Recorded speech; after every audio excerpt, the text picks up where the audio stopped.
قرآن مجید نے ارشاد فرمایا ہے کہ بے شک جو اللہ کے ولی ہیں انہیں نہ کوئی خوف ہوگا اور نہ وہ کبھی غمگین ہوں گے۔ الا ان اولیاء اللہ لا خوف علیہم ولا هم یحزنون، بے شک جو اللہ کے ولی ہیں۔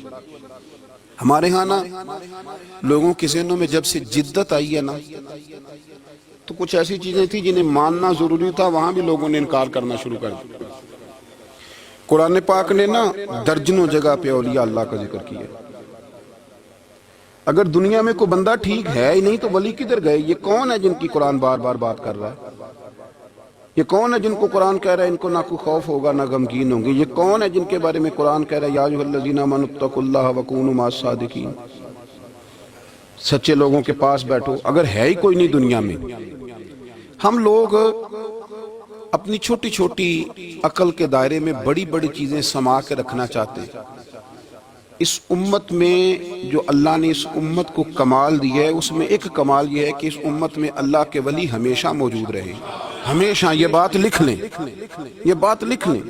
یہ الگ بات ہے کہ پروفیسر کا بیٹا بھی کئی دفعہ ان پڑھ رہ جاتا ہے، باقی سارے لوگ آ کے اس سے فیض یاب ہو جاتے ہیں، وہ کہتا ہے مجھے پتہ ہے ابے کا ابا کیا ہے۔ یہ بات الگ ہے۔ کئی دفعہ بڑے بڑے لوگ محدثین کے بیٹے ان پڑھ رہ جاتے ہیں اس لیے کہ سمجھ ہی نہیں پاتے چیزوں کو۔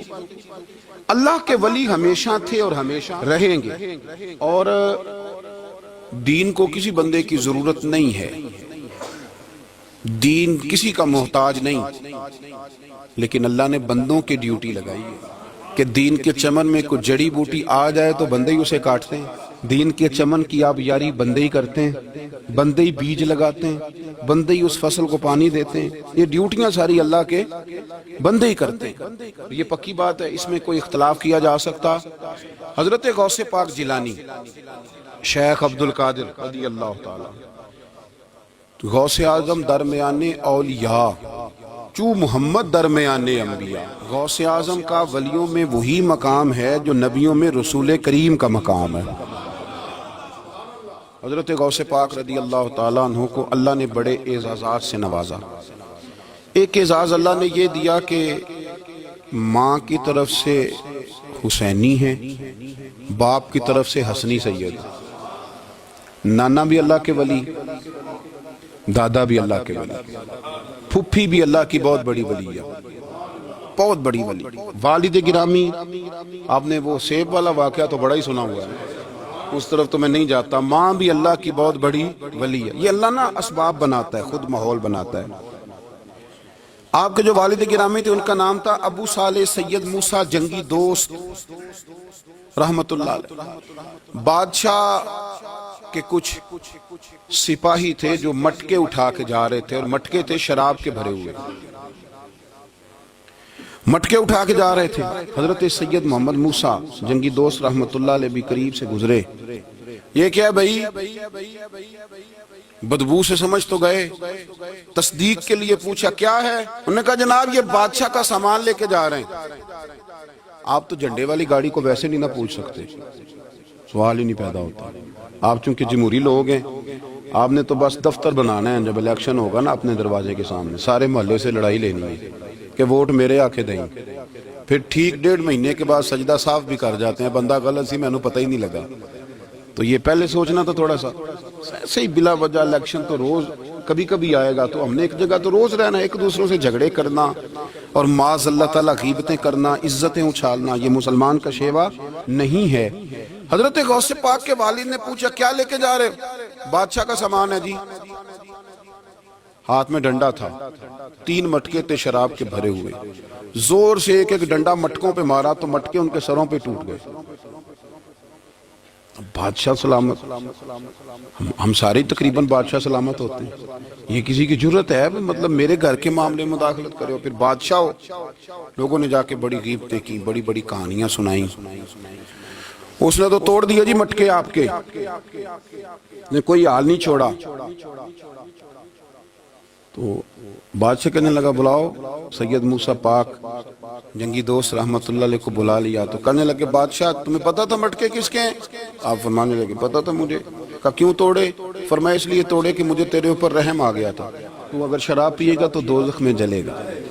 مجھے رحم آیا تھا، میں نے توڑ ڈالے۔ تو کہنے لگا آپ کون ہیں؟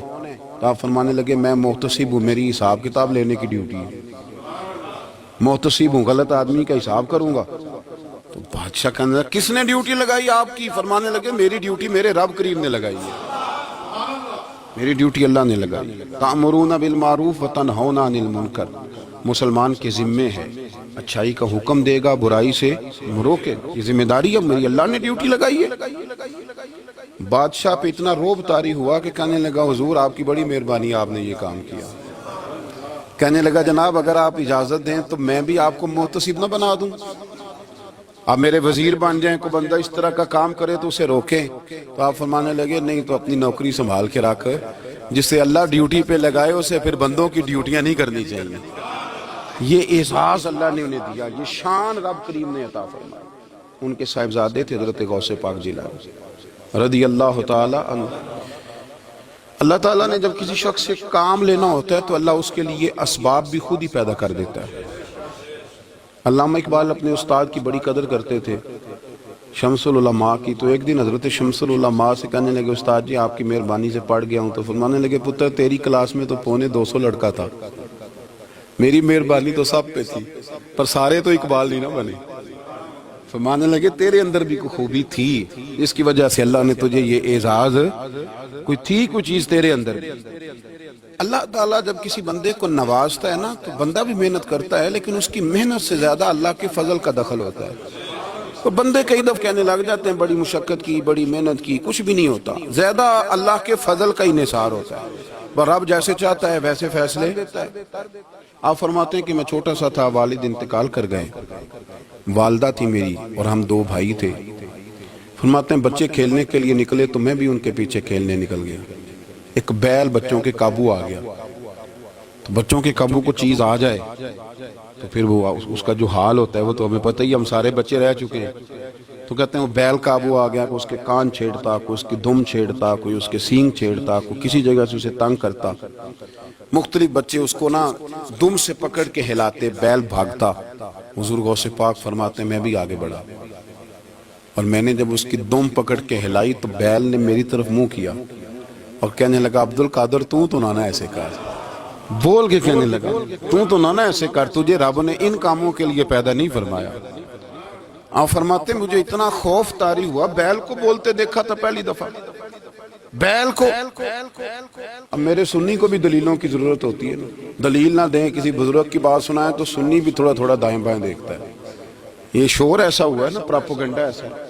میں حدیث پاک سنا دیتا ہوں۔ رسول کریم صلی اللہ تعالی علیہ وآلہ وسلم فرماتے ہیں ایک شخص نے بیل پہ سواری کر لی تھی۔ بیل سواری کے لیے نہیں پیدا کیا گیا، سواری کے لیے اونٹ ہیں، خچر ہیں، گھوڑے ہیں، گدھے ہیں، بیل کھیتی باڑی کے لیے۔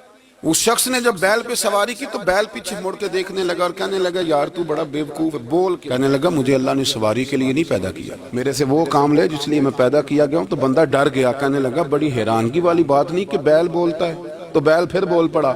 کہنے لگا اس سے بھی زیادہ حیرانگی والی بات ہے۔ اس نے کہا وہ کیا؟ کہنے لگے مدینے میں نبی پاک آ گئے ہیں اور تو نے ابھی تک کلمہ ہی نہیں پڑھا، یہ اس سے بھی زیادہ حیرانگی والی بات ہے۔ جامع المعجزات میں حدیث موجود ہے، حضور آ گئے اور تو نے کلمہ ہی نہیں پڑھا۔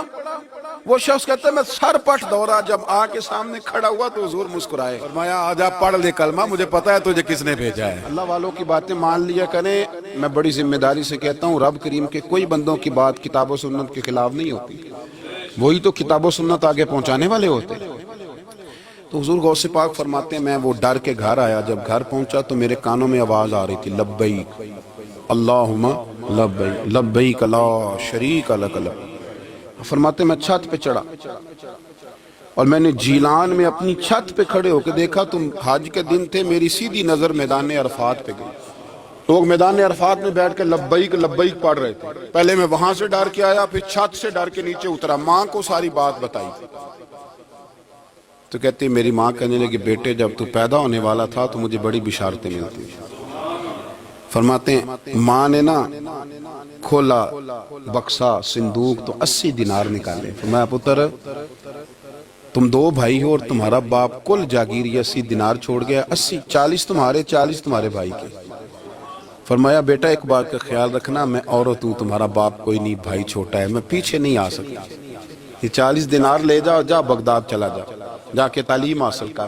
بیٹے میں پہنچ نہیں سکتی, خیال رکھنا. غوث پاک فرماتے ہیں 12 سال میں نے تعلیم حاصل کی یارو, میں نے پتے بھی کھائے, اور خود آپ کا فرمان موجود ہے. فرماتے ہیں ایسی سختیاں بھی دیکھیں, ایسی سختیاں بھی دیکھیں کہ پتھروں اور پہاڑوں پہ گزرتی تو شاید پگھل جاتے, لیکن میں نے اپنے نبی کا دین پڑھا. اب تو پیر کے گھر میں جو پیدا ہوتا ہے وہ علم لدنی والا ہوتا ہے.